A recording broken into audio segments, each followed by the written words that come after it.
If Jordans and Dunks are getting stale, where do we go from here? We'll discuss this week on Fire Footwear.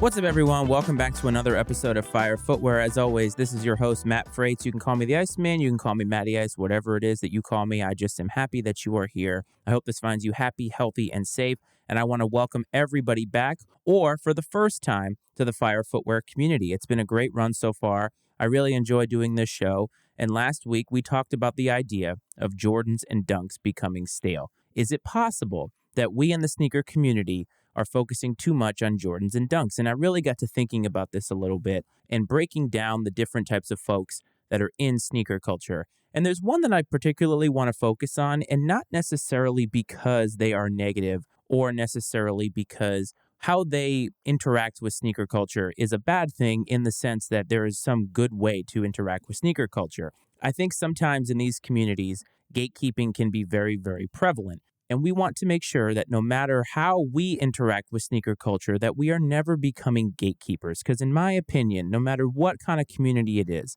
gatekeeping is a very negative thing. To decide or dictate how somebody or some group of folks is going to participate in a group that you yourself is a part of, unless, of course, there is some specific way in which you are supposed to participate, but that's rarely the case, we should not be telling people what they should be doing in this culture. I think that there is enough room in sneaker culture for us to all have our different opinions, for us to all have our different ways of participating. And this is what I want to focus on in this episode. But I was thinking about a specific group of people because there were some family members of mine that were talking about the sneaker purchases that they made. I think it is very important to point out that these people were not sneaker people before recently. And this is another phenomenon that has happened in sneaker culture in the fact that there has been an influx of people that probably never would have been a part of this culture if not for how popular it has become on social media vis-a-vis the pandemic. The pandemic, as we've talked about many times, has done a lot for making sneaker culture a part of mainstream culture. Obviously, there was always a mainstream element to it because you had a lot of rappers and so forth that were wearing these shoes. But I think that sneakers in and of themselves was more of a niche thing. I do not believe that your everyday average Joe and Jane was actually part of sneaker culture. But now it has widened to the point that there are many, many different people that are a part of it. And I think many people that are a part of it that wouldn't necessarily have been here if not for these factors that we talked about already. And so this person was telling me how they bought a bunch of Nike Dunks. But yet at the same time, and I want to thank everybody who was very gentle about my opinions about rep sneakers last week because I did cop to the fact that I had a rep pair of McFlys. But this person was like, I would never buy reps because it's retail or bust. And this is a phenomenon that I think is interesting because it really only pertains to Jordans and Dunks, I've noticed. And I don't mean replica sneakers. I'm talking about these brand new people in the culture who all of a sudden are deciding what is the most moral way to participate in sneakers when they themselves have been a part of it for literally months or weeks. And again, I don't want to be negative here, and I don't necessarily want to tell a group of people how to participate, but I think having an opinion as strong as I would never wear a rep pair of sneakers, I believe that that is reserved for people who have been in the culture a certain amount of time, and more importantly, people who have been a part of the culture and understand the history of the culture. I think that when it comes to rep sneakers, there are a couple things that make them both good and bad. First of all, if you're selling reps as retail, you shouldn't be listening to this show. That is probably the most deplorable thing that you can do in sneakers because you're not respecting the fact that the people that are out here trying to get these authentic shoes, a vast majority of them are paying a lot of money for the shoe, number one. And number two, they are probably trying to collect this shoe. And so by trying to pull the wool over our eyes by selling reps as retail, no matter how great the reps are, that's just never going to fly with me. And you should unsubscribe from this show and never listen to this show again because it's just not the way that I operate. But I think also with replica sneakers is we have come to this place where there are a lot of people who want to have them and pull them off as authentic. And I've said this and I will continue to say it until the end of time. And if you ask me personally, I will cop to this fact, as I have many times in public before. If I have a pair of reps on, you will definitely know it. You will know it because if you ask me where I got those, I'm going to tell you where I got them. I'm going to tell you where I got them with no shame. And I'm going to tell you that I don't really care about anybody else's opinion about the shoe. It's just the way that I participate in sneaker culture. Now, you got to keep in mind that as a 40-year-old man, I have lost the ability for shame in many ways because I don't have a group of people that I need to cater to. If you're a younger person, especially if you're listening to the show and you are in high school, it's a different world.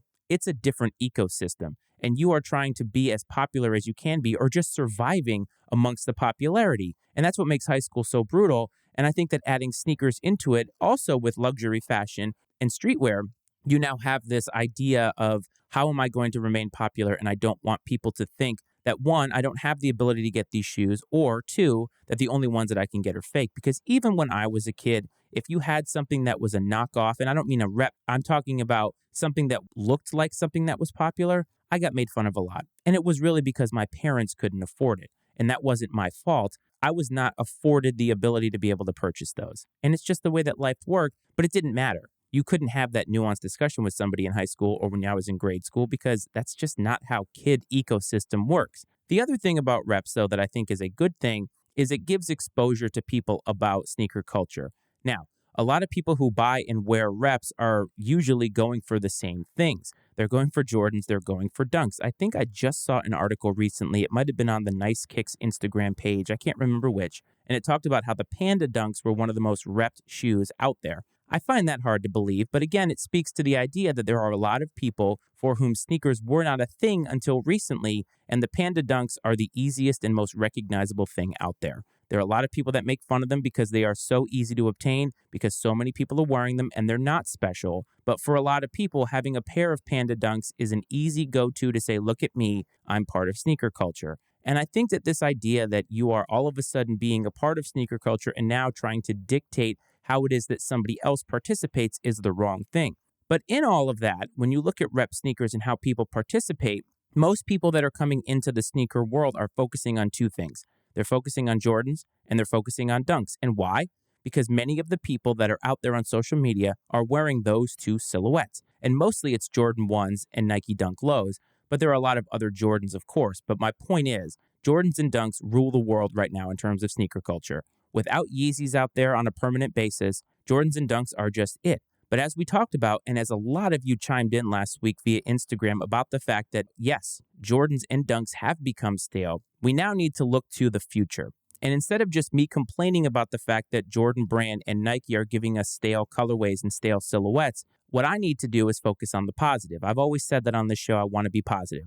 And what do I have to do? Well, we have to look for a solution. We can't just complain but not look to the future and not look for a solution. So this is what this episode is about for me. I went through the internet and I started going through my past, honestly, and was thinking about other companies and other silhouettes and colorways that maybe we all should be thinking about. Because if we're trying to get Jordans and Dunks, we can't get them. And maybe you're somebody who will never buy a rep pair or wear a rep pair. That's cool, right?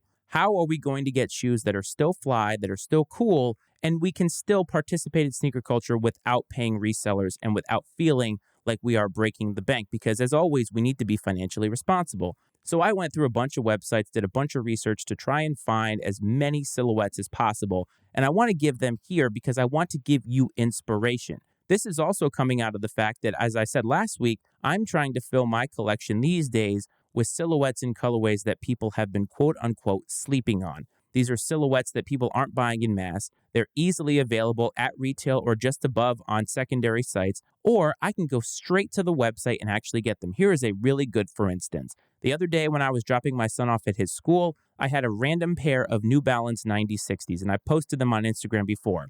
They're not one of the hype pairs. They're not a collaboration pair. They're just a general release pair. But they had great colors, great materials, and they really nailed it in its execution. And somebody came up to me and said, I was looking for those. Where did you get those? I couldn't find them.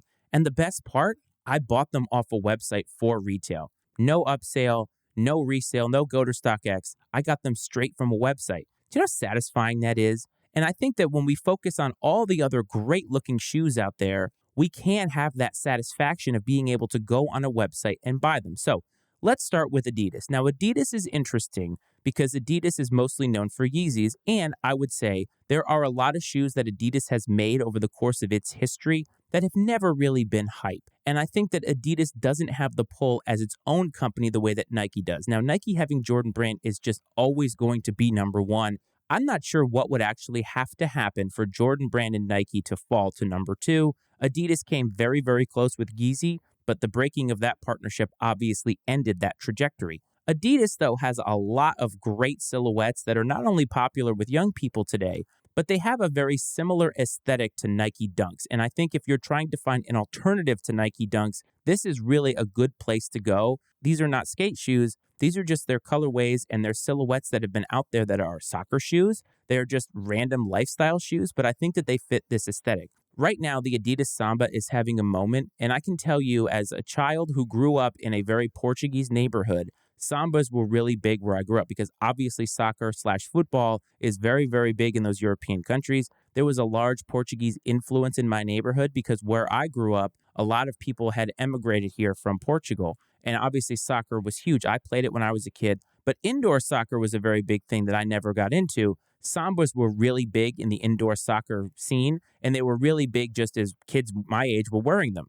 So Sambas are having a moment right now. And again, they have that kind of nostalgic look. They have a very old school aesthetic, very, very simple. There's no real cushioning or anything, but I think it fits that Nike Dunk low mold very, very well. And what I have been seeing is because it's having a minor moment, there are a lot of really awesome collaborations and colorways with great materials that are coming out that I'm not even sure people are aware of. So I want you to pay attention to those. The Gazelles are obviously another one. Now, those are a very, very old fixture of Adidas's line. But again, along that mold of the Nike Dunk, I think you can't really go wrong here. I've seen a lot of great colors. I've seen a lot of great materials. And again, they're just general releases. They're not even collaborations. So I think that's a good place to go. This, to me, I think is the very, very almost quintessential Nike Dunk-esque shoe, and it's the Form 84 Low. I love these a lot. I need actually to get a pair of them. My wife just got a pair of them recently, really likes them. The color really works for her. The gum sole really works for her. I need a pair of these because I need to diversify my portfolio as it relates to sneakers.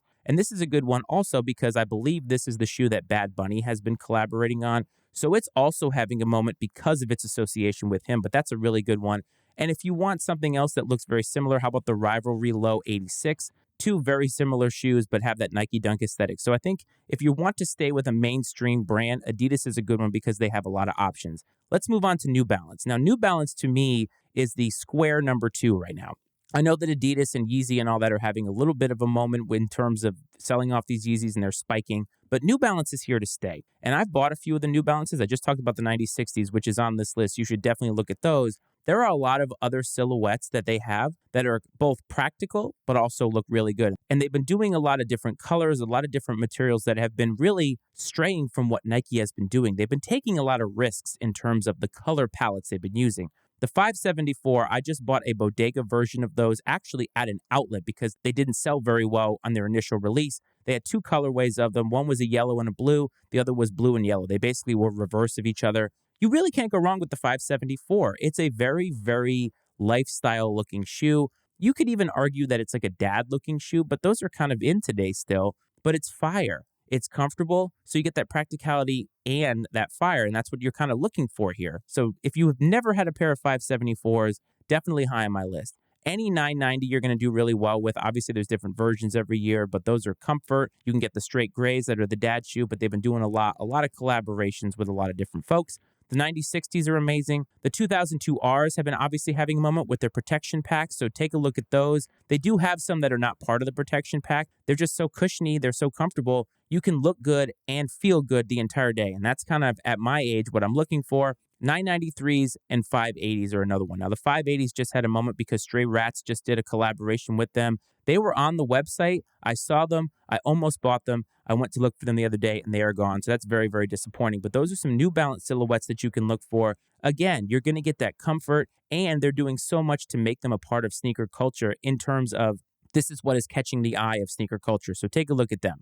Puma is another brand that has been around a very, very long time, and they have some classics, and that's the ones I'm going to focus on here. Puma Suede Classic, you're never going to go wrong with those. Very similar to the Sambas, very similar to a lot of other shoes out there that have been out there for so long. They're staples. They're Stan Smiths for Adidas. Basically, the Puma suedes is what you're looking for. If you're just looking for your straight up, I'm not really sure what to wear, let's throw these on. So you should always have a pair of these in your collection. And this is on my list of how to diversify my portfolio. And then there's the Puma Riders, which kind of to me are very similar to a New Balance aesthetic or a Yeezy aesthetic. And they have a lot of different colors. They're very flashy. They do a lot of almost 90s color blocking, which I really, really enjoy. They're very comfortable. And I think that you can get a lot of mileage out of them because I think you can pair them with a lot of outfits and they have a really cool color scheme, so they stand out. Asics is another brand that I want to focus on. And what's funny is Asics is really a brand that probably many of you see as a running company, but their gel lights have been around forever. It's their biggest lifestyle shoe.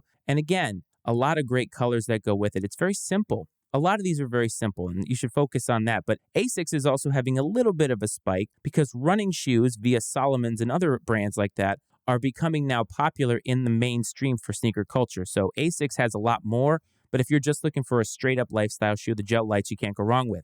Saucony is another company that is known for their running, but their Shadow 5000 and 6000 and the Saucony Jazz are two colorways of their lifestyle that are amazing. You should go for them. My wife has a pair of the Jazzes, really likes them. So if you're looking for something, especially it's a more female aesthetic, I think, it doesn't mean that men can't wear it. It just means that it has, I think, more of an appeal to a female body because I think the way that it looks, it's sleek. It works well with a smaller frame. Those are great silhouettes to look for.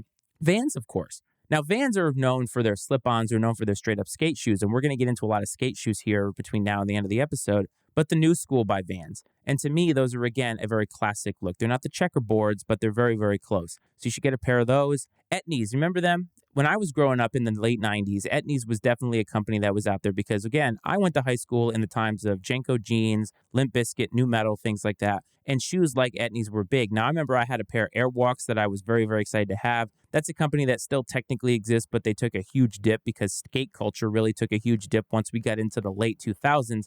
But the Etnies MC Wrap Low and High, again, very Nike Dunk-esque, super, super fire, super, super cushion because they're skater shoes. I actually think these are underrated. And I think a lot of these skate brands that we're going to name are very underrated. And if you've never heard of them, just Google them and look. A lot of great looking shoes, great colorways. And again, they're for skaters. But I think in today's world, we're not buying shoes for function anymore, at least not in sneaker culture. So you can buy a pair of skater shoes and be super, super fire. Maybe nobody knows what they are, but that's the whole point of this episode, is to diversify your thinking and get away from Jordans and Dunks. DC was a company that I had shoes from when I was in my 20s. I really like the skate aesthetic. And if you're going to go for DC, the Manteca and the Versatile are two silhouettes that I really, really enjoy. Again, you're getting that skater vibe, but it's a little bit different. It's kind of got a Jordan and skater vibe going with it. And it's almost like the Nike SB line or the Nike Jordan SB collaborations. And I really like that about it. The last one I want to talk about is DVS, and that is the Camacha.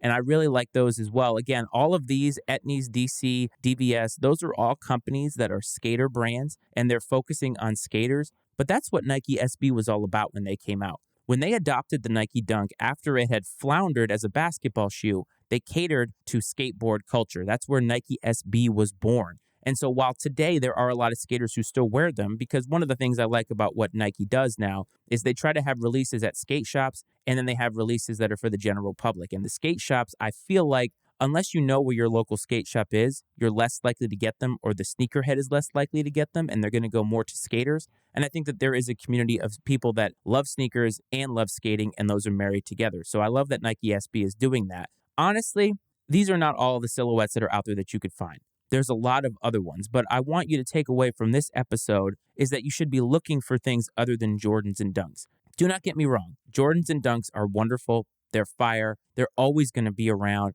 Even if they are stale, there's going to be colorways that really speak to us. But I want us to think a little bit differently because I think that it's incumbent on us to think outside the box so that Jordans and Dunks don't become stale, so that Nike is incentivized to be able to give us their best shot. They're not just giving us recycled colors. They're not just giving us what feels like a passable opportunity for them to say, yeah, here's a shoe for you. So think outside the box as it relates to your shoes. Take some of these as an example. Go do your own research. It's the best thing that you can do. And now it's time for Release of the Week.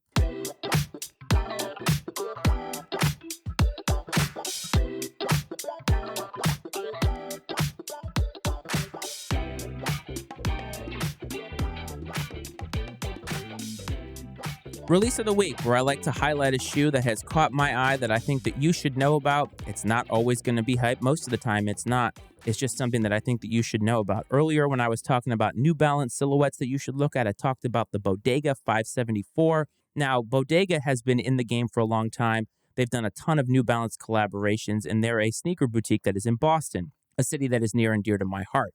They have a New Balance coming out over the weekend, the New Balance 610, which I believe is a trail shoe. A trail shoe is more for function, as you know. But as I said earlier, running shoes are having this sort of moment where they are part of mainstream sneaker culture, and you're seeing these companies try to put a little bit more of a sneakerhead vibe on them to try and cash in on that opportunity. Bodega isn't cashing in on anything. They are just doing what they normally do. They've done a lot of New Balance silhouettes. Some of them have sold well. The 574s that I have obviously didn't sell well to the point that I got them at a discount at the outlet. But I think that these 610s are a really fire colorway. You should look them up. So that is the release of the week for this week. What do you think about all these silhouettes? How do you feel about Jordans and Dunks? Reach out to the show on Instagram. At Fire Footwear Pod is the way to do that. On Twitter, the handle is at Fire Footwear Pod as well. If you want to email some questions and comments, firefootwearpod@gmail.com is the email address to do that. If you're listening on Apple and Spotify, please hit follow. Do not forget to hit rate and subscribe and all that stuff. It keeps the show growing and charting. I hope that this finds everybody well. I hope that this finds everybody safe. And as always, I will see you next week. This is Fire Footwear.